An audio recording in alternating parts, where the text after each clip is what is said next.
UGC net में पूछे गए उर्दू के सवालात को हल किया जा रहा है। इससे मुताल्लिक़ कुछ अहम सवालात पिछले वीडियो में डिस्कस किए जा चुके हैं, जिसकी लिंक डिस्क्रिप्शन में है। अगर आप लोग ने हमारी वो वीडियो नहीं देखी है तो मैं आपको सजेस्ट करूँगा कि ज़रूर देखिए। तो चलिए शुरू करते हैं। यहाँ पे मुसन्निफ़ीन और किताबों के एतबार से हमें सही जवाब की निशानदही करनी है। देखिए यहाँ पे इमदाद इमाम असर का नाम सबसे पहले आपको दिख रहा है।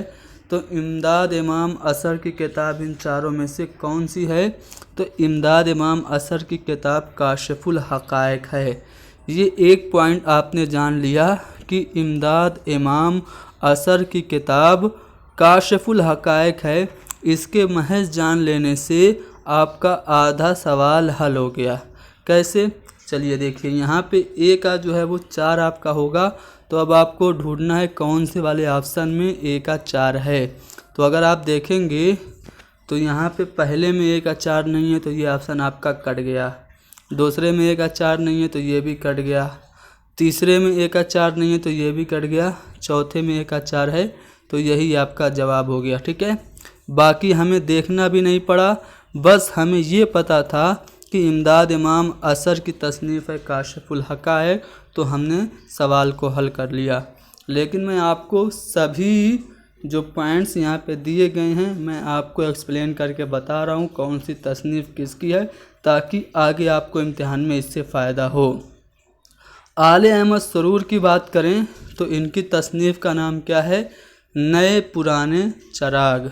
नए पुराने चराग ये आले अहमद सरूर की तसनीफ़ है। जबकि एहतशाम हुसैन की तसनीफ़ का नाम क्या है? तनकीदी जायज़े। ठीक है, एहतशाम हुसैन की और भी कुछ अहम तसानीफ़ अगर आप लोग चाहें तो सुन सकते हैं।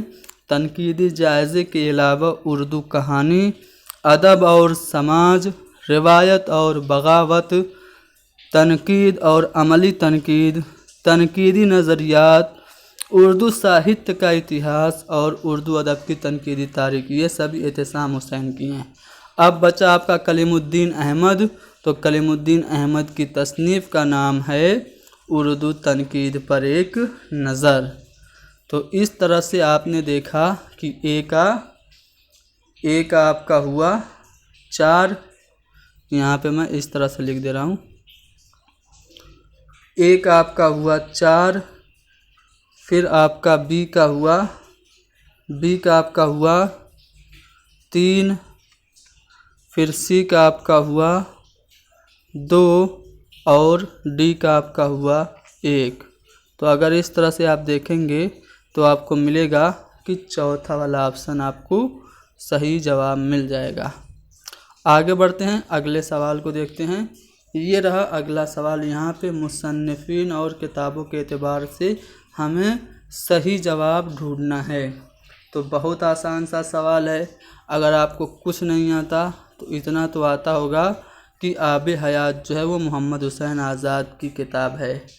तो बी का 3 आपका यहाँ पे पहला कोड मिल रहा है।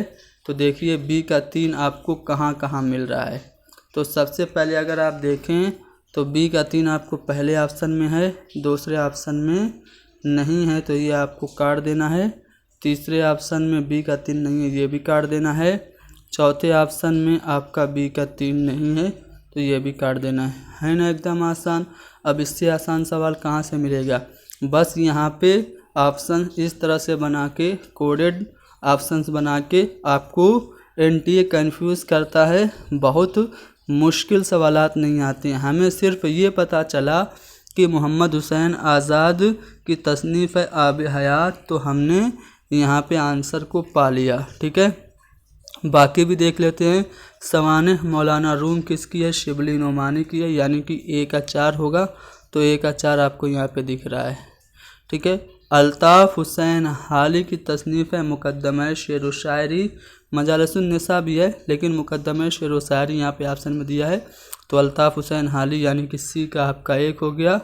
सी का 1 यहाँ पे है। उसके बाद कायम चाँदपुरी की तसनीफ़ है मखज़न निकात। तो इस तरह से आपका डी का 2 हो गया।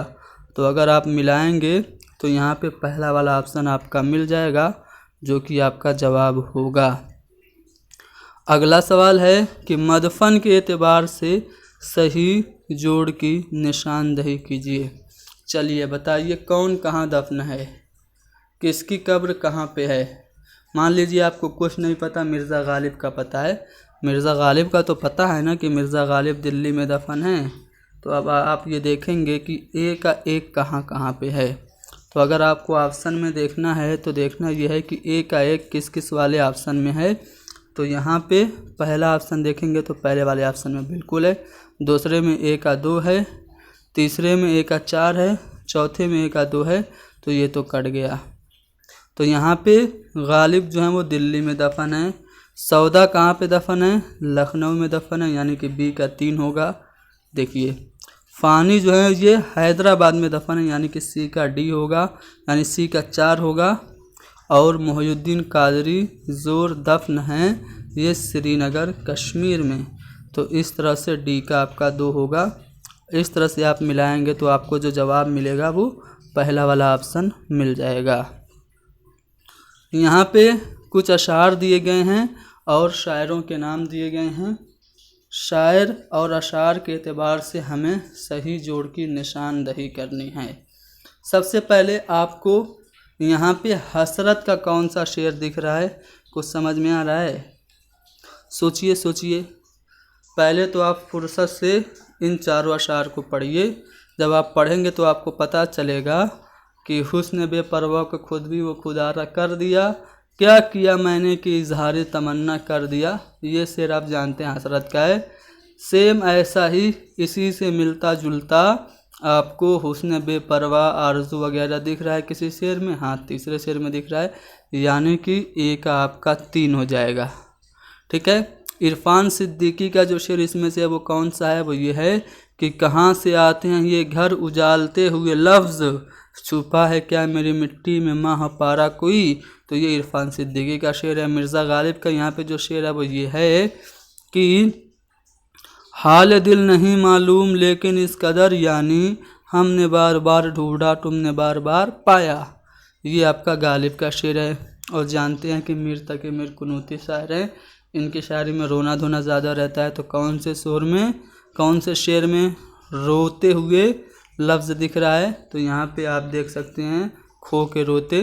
तो इसलिए डी का आपका दूसरा वाला हो जाएगा। इस तरह से आप अगर कोड बनाएंगे तो ए का 3 और बी का 1, सी का 4 और डी का 3 बनेगा। तो कौन सा बनेगा? तो सबसे पहले ए का 3 यहाँ पे है और कहाँ पे है, बस यहीं पे है। तो यही वाला आपका जवाब हो गया। ठीक है। ए का 3, बी का 1, सी का 4 और डी का 2। इस तरह से बी वाला ऑप्शन हमारा जवाब हो गया। यहाँ पे क्या करना है, दी गई असनाफ को उनके मारूफ शोरा से मिलाना है। चलिए मान लीजिए आपको नहीं पता कि कौन किसके लिए मशहूर है, तो बस आप अमजद हैदराबादी को पता करिए किसके लिए मशहूर हैं, रुबाई के लिए मशहूर हैं। मीर तकी मीर शहराशोब के लिए और रेख्ती के लिए इंशा मशहूर हैं, जबकि केता के लिए मशहूर हैं अल्ताफ़ हुसैन हाली। तो इस तरह से आप देखेंगे तो ए का 2, बी का 1, ए का 2, बी का 1, ए का 2, बी का 1 यहाँ पे आपको पहले ही ऑप्शन में दिख गया, यानी कि यही वाला ऑप्शन आपका सही जवाब होगा। कौन पहले पैदा हुआ, सही तरतीब बताइए। सबसे सीनियर शायर इसमें से कौन है, ज़रा सोचिए, दिमाग लगाइए। अली सरदार ज़्यादा सीनियर हैं या फिर फ़िराक गोरखपुरी ज़्यादा सीनियर हैं? तो फ़िराक गोरखपुरी पैदा होते हैं 1896 में और अली सरदार जाफरी पैदा होते हैं 1913 में। तो सीनियर कौन हुआ, फ़िराक। तो सबसे पहले फ़िराक किस ऑप्शन में है, दूसरे में है और चौथे में है, यानी कि यहाँ पे अली सरदार जहाँ पे पहले है वो वाला ऑप्शन कट गया। अख्तरुल ईमान तो अली सरदार जाफरी से बाद भी 1915 में पैदा हुए, तो ये वाला ऑप्शन भी कट गया। तो अब हमें 2 में देखना है कौन सा है। तो 2 में फ़िराक तो पहले पे है, 2 पे और 4 पे पहले नंबर पे फ़िराक है, लेकिन दूसरे पे देखें तो अली सरदार पहले है, फिर अख्तरुल ईमान है, और चौथे में अख्तरुल ईमान पहले है, फिर अली सरदार जाफरी है। तो अख्तरुल ईमान और अली सरदार जाफरी में कौन पहले पैदा हुआ? तो अली सरदार जाफरी पैदा हुए 1915 अली सरदार जाफरी पैदा हुए 1913 में, और अख्तरुल ईमान पैदा हुए 1915 में। तो इस तरह से अली सरदार जाफरी सीनियर हो गए, फिर अख्तरुल ईमान, और सबसे बाद साहिर लुधियानवी जो कि 1921 में पैदा हुए। तो इस तरह से आपका कौन पहले पैदा हुआ, इसकी तरतीब के लिहाज से जो सही ऑप्शन होगा वो आपका बी वाला हो जाएगा। आ रहा है ना समझ में? चलिए आगे बढ़ते हैं अगले सवाल पे। तरतीब ज़माने के एतबार से दर्ज झेल नाकदीन की सही तरतीब आपको बतानी है। यहाँ पे आपको नाकदीन को देखना है और ये पता करना है कि इनमें सबसे सीनियर कौन है। ये तो आप अंदाज़ लगा सकते हैं ना सबसे सीनियर कौन है। तो यहाँ पे जो इमदाद इमाम असर है ना वो सबसे सीनियर है, इसलिए आपका 3 और 4 ऑप्शन कट गया, बचा 2। तो इमदाद इमाम असर पैदा हुए 1849 में, और एहतशाम हुसैन पैदा हुए, कब पैदा हुए? 1912 में। तो अब बताइए कि एहतशाम हुसैन पैदा हुए 1912 में, और वज़ीर आगा पैदा हुए 1922 में, और शमसुर रहमान सबसे आखिरी में 1935 में पैदा हुए। अभी इनका जल्दी इंतकाल हुआ है शमसुर रहमान फारूकी का, तो इससे भी आप अंदाज़ा लगा सकते हैं कि सबसे बाद के हैं। तो शमसुर रहमान फारूकी यहाँ पे सबसे लास्ट में आए, तो यही वाला ऑप्शन आपका जवाब हो जाएगा। इमदाद इमाम असर 1849, एहतशाम हुसैन 1912 माहुल आजमगढ़ में पैदा हुए थे, वज़ीर आगा 1922, और सबसे बाद में शमसुर रहमान फारूकी। यानी कि आपका जो तरतीब ज़माने के एतबार से सही होगा वो दूसरा वाला ऑप्शन होगा। बुस्तान ख्याल की तर्जुमा शुदा जिल्दों की सही तरतीब की निशानदेही कीजिए। देखिए बुस्तान ख्याल के कई तर्जुमे हुए, लेकिन दिल्ली का जो तर्जुमा था वो बुस्तान ख्याल का सबसे अहम तर्जुमा था, जो गालिब के भतीजे बदरुद्दीन खान उर्फ ख्वाजा अमान देहलवी ने किया था। किसकी फरमाइश पे? तो अलवर के महाराजा थे शिवदान सिंह, उनकी फरमाइश पे बुस्तान ख्याल का तर्जुमा ख्वाजा अमान देहलवी ने किया था। ख्वाजा अमान देहलवी ने बुस्तान ख्याल का 8 जिल्दों में तर्जुमा करने का इरादा किया था, लेकिन 7 जिल्दें ही वो तर्जुमा कर पाए और चल बसे। फिर क्या हुआ, उनके बेटे ने आखिरी जिल्द की क्या की तर्जुमा किया आखिरी जिल्द का। अब ये जो जिल्दें हैं 8 जिल्दें, उनकी तरतीब मैं आपको एक बार बता दे रहा हूँ, उसी के लिहाज से यहाँ पे आपको आंसर मिल जाएगा। पहले जो जिल्द है वो हदायकुल अंजार है, हदायक अंजार। तो हदायक अंजार आपको पहले पे कहाँ मिल रहा है? तीसरे में नहीं मिल रहा है, कट गया, चौथा ऑप्शन भी कट गया। तो हदायक अनवार पहली आपकी जिल्द है, दूसरी जिल्द है रियाजुल अबसार, तो रियाजुल अबसार दूसरी जिल्द है। तीसरी जिल्द है शमसुल अनवार, चौथी जिल्द का नाम है बद्र आसार। तो यहाँ पे बद्र आसार दूसरे नंबर पर, ये इसलिए अलग कट गया। तो आपका जवाब दूसरा वाला ऑप्शन हो गया। फिर से जिल्द सुनिए, पहली जिल्द है हदायक अंजार, दूसरी है रियाजुल अबसार, तीसरी शमसुल अनवार, चौथी बद्र आसार, फिर पांचवी नजमुल असरार, छठी है मिसबाहुन नहार, सातवीं है ज़ियाउल अनवार, फिर आठवीं है हरातुल अज़मार, जो कि ख्वाजा राकिब ने तर्जुमा किया था। इसलिए अगर जिल्दों के सही तरतीब की बात करें तो दूसरा वाला ऑप्शन हमारा जवाब हो गया। सही तरतीब यहाँ पे भी बतानी है, तो सही तरतीब हातिम ताबा और अब्दुल हई वाला जो तीसरा वाला ऑप्शन है इसकी है।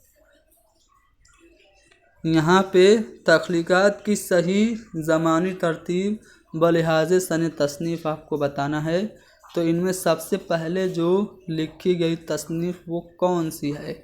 तो गोलकुंडा की पहली मसनवी कुतुब मुश्तरी मुल्ला वजही की है, जो कि 1018 बमुताबिक 1609 ईस्वी में लिखी गई। तो सबसे पहले इन चारों में जो ऑप्शन में है, सबसे पहले कुतुब मुश्तरी लिखी गई। तो कुतुब मुश्तरी इसमें कौन से वाले ऑप्शन में? दूसरे वाले ऑप्शन में है। उसके बाद सैफुल मलूक मसनवी गवासी ने लिखी 1035 हिजरी में। उसके बाद आपकी तोतीनामा लिखी गई और सबसे लास्ट में यानी कि 1045 में सबरस लिखी गई। एक सेकेंड वेट करेंगे। हाँ।